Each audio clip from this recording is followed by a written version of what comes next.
আপনার বয়স কত? আমার 1981 জন্ম। 81 সালে জন্ম। আচ্ছা। তো এই যে ক্লাস 5 থেকে আপনি টিফিনের টাকা জমিয়ে আপনি গাছ কিনেছেন, এবং হয় না যে মানুষের ছোটবেলায় এক ধরনের আগ্রহ থাকে, অনেক নানান রকম স্বপ্ন আমরা দেখি, কিন্তু সেটা ধরে রাখতে পারে না অনেকে। আপনি সেই ছোটবেলা থেকে আজ অব্দি আপনার এই বৃক্ষের প্রতি ভালোবাসা ধরে রেখেছেন। কখনো কি মনে হয় না যে অন্য কোনো কাজে আপনি নিবিষ্ট থাকলে হয়তো আরো ভালো হতো, কিংবা ক্যারিয়ারের জায়গাটায় হয়তো আরেকটু ফোকাস করলে ভালো হতো? এই প্রেমটা আসলে কিভাবে ধরে রেখেছেন? আসলে জীবনে বুবকে ভালোবাসি আমি। বুব মানে গাছ, বুব। হয়তো আমি গাছকে ভালোবাসি, ইশারা আমাকে গাছ ভালোবাসে, কিন্তু এই ভালোবাসা আমি মৃত্যুর আগ পর্যন্ত ভালোবেসে যাব। আমার এই জন্মে আরেক জন্ম যদি আমি, মানে আমার বিশ্বাস আমার আরেক জন্ম আমার এই গাছের সাথে সম্পর্ক থাকবে, এটা আমার বিশ্বাস। আমি গাছকে ভালোবাসি। আমার ছেলে, 2টা ছেলে, আমি ছেলেকে বলে দিচ্ছি যে আমি যেই গাছকে ভালোবাসি, যেভাবে দিয়ে যাচ্ছি, তোমরা গাছকে ভালোবেসে যাবে।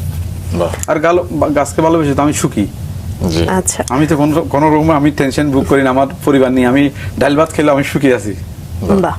স্যার, যেটা বলছিলেন আপনি ব্যবসা করেন, কিসের ব্যবসা? এটা টুকটাক আসবাবপত্র, তেমন বড় ব্যবসা নেই, টুকটাক। এটা এইগুলা ছোট ব্যবসা।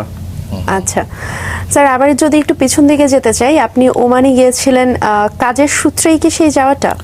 না, ওমানে গেছিলাম আমি যেই কাজের সূত্র ধরে গেছিলাম ওমানে। ওখানে ছিলাম আমি 3 বছর, 3.5 বছর ছিলাম। আবার আমি সৌদি আরবে গেছিলাম উমরা করার জন্য। আর ইন্ডিয়াতে গেছিলাম আমি আজমির শরীফ হাজার দরবারে জিয়ারত করার জন্য গেছিলাম আমি।